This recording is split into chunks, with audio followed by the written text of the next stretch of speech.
Alpha falling to her knees. Again, Alpha wants people to go to her knees. You know what I mean? Take the knee. Welcome to Make a Path Presents. I'm Ronnie Hayes, and today let's talk about the coming episode of The Walking Dead, Season 10, Episode 12, and why I think Negan will use Gamma as bait.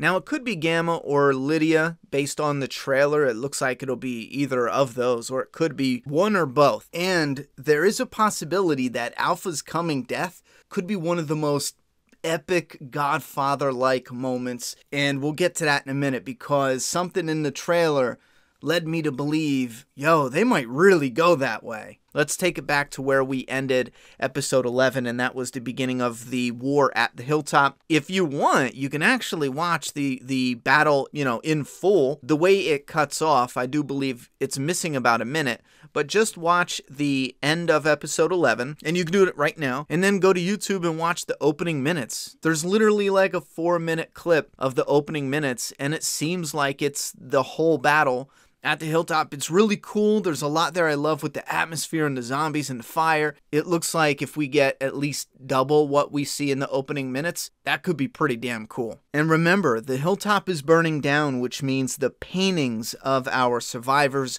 are lost. The radio is gone. It's a good thing Eugene set a meeting point when he did. And we see Ezekiel with the kids, but fear not, Daryl didn't go down. We see him later in the trailer, but this part of the trailer actually gives me the prison storyline vibes when the governor attacked and then everyone split up and then regrouped throughout pretty much that back half. I don't think it'll be this long since everyone knows that area, and then they're going to wait till the Whispers leave and then regroup there. And I am curious if Maggie is going to show up and there will be some type of hopeful, don't worry speech, we're going to rebuild, and maybe she brought some people with her. That wasn't their exact plan, but since she has some extra hands, they can unite and help build, because she is networking after all. Or is she going to re-enter into the series while they're already rebuilding the hilltop within a few episodes from now? Keep in mind, she's at like the very, very end from what they hinted. We see Daryl, Judith, Rosita. I can't really tell who else is with them, but it looks like they find a building and just rest and wait it out because the enemy is in their area. We see Alden, Kelly, and the baby in a car surrounded by walkers, which leads me to believe that maybe Earl actually dies because Alden has the baby. And in the sneak peek, Judith is with Earl, but then she's with Daryl. Now, either Earl is with Daryl and we just can't see it, or Earl dies.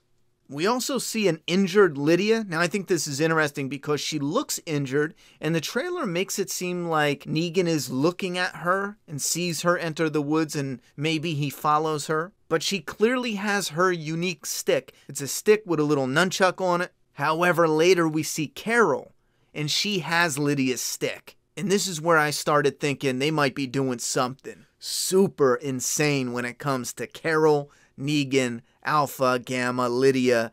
I don't know all of them, but maybe some of them. There's a sneak peek where Negan runs into Aaron, and Aaron is carrying or dragging a wounded Luke. Negan's like, whoa, it's not what it looks like, and that reveals his true intentions to the audience at least.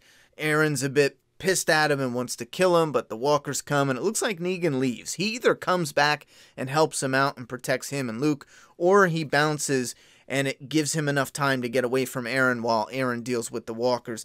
And I say this is odd because that scene has to do something.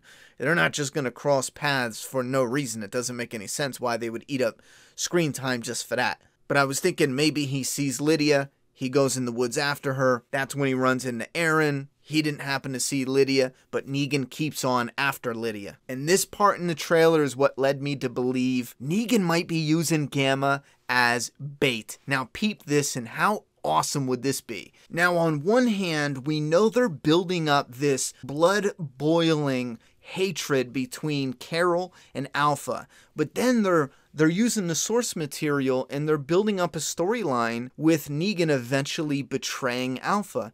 So how do you make both sides happy?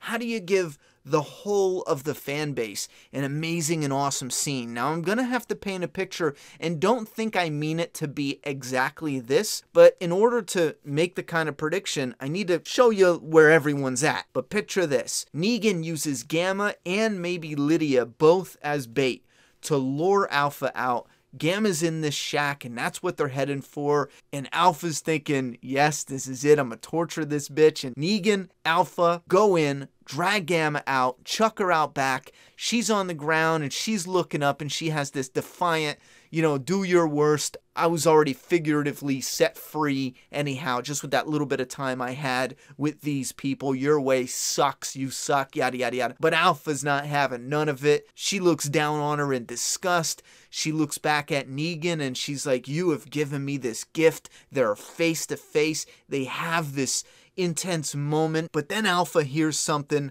There's footsteps of someone coming out of the cabin behind them where they just came from, and Negan slips to the side, and we hear a little shink, and Negan slices her throat while stepping aside. So the last thing Alpha looks at as she grabs her neck that's gushing blood is Carol walking out of the cabin, Alpha falling to her knees. Again, Alpha wants people to go to her knees, you know what I mean? Take the knee, yada, yada, yada. Before Carol, because her throat is slit, blood is just gushing out. Carol doesn't have to do anything. Slowly just walks up to her, the whole time knowing as Alpha is bleeding out, she's looking at her enemy, who didn't even have to lift a finger because she already let Negan out episodes ago. And that's the reveal to the audience. Since she's on her knees looking up at Carol, it actually ends being foreshadowed all the way back in the first episode where she was looking up at Carol on the cliff. How kick-ass would that be? I know some of y'all are gonna hate that, but I'm just sitting back thinking like, oh man, yo, that would be like some Tony Soprano shit. And the cherry on top, why did Negan run into Aaron? To bring him the head. Instead of bringing Carol the head, because Carol was there, he brings the head to show Aaron and Daryl, maybe have him cut off the head, hold it up and say, wait till Daryl gets a look at you, or wait till Aaron gets a look at you, to show his true colors and what he did for them.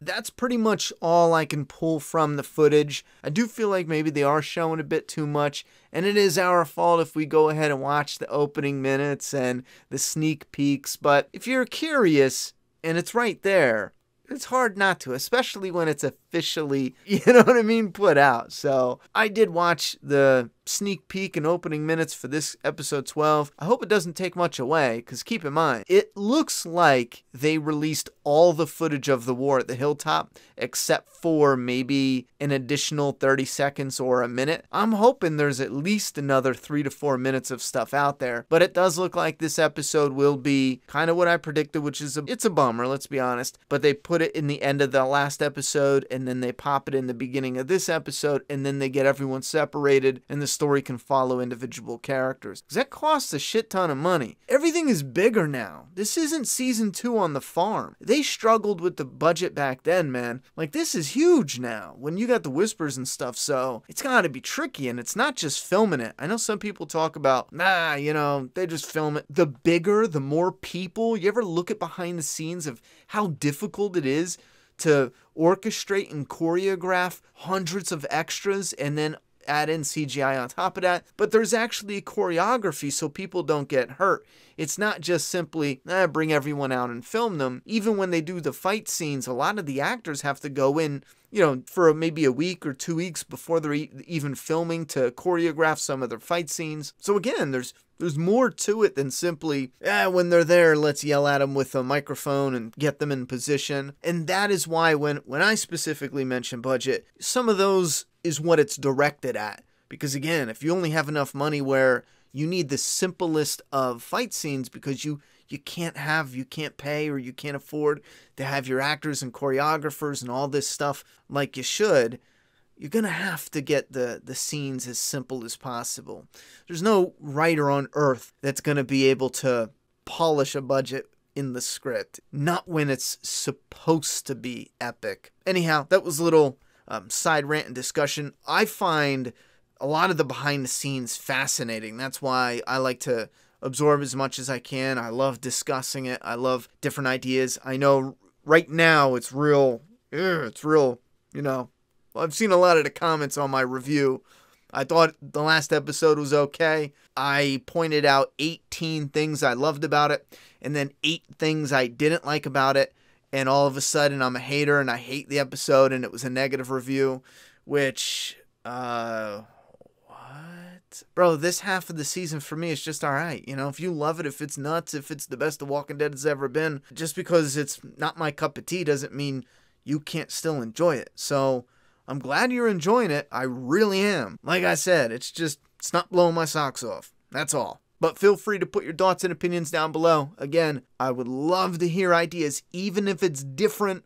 I find difference of opinion extremely interesting. So if you have a different opinion, do not feel afraid to share it. I don't want you to go, yes, I always think exactly like you, Ronnie. No, some people with similar tastes will, but that doesn't mean everyone has to have my taste. Difference of opinion? Holla at your boy. I would love to hear it. Put that down in the comment box. I'm done talking. It's your turn.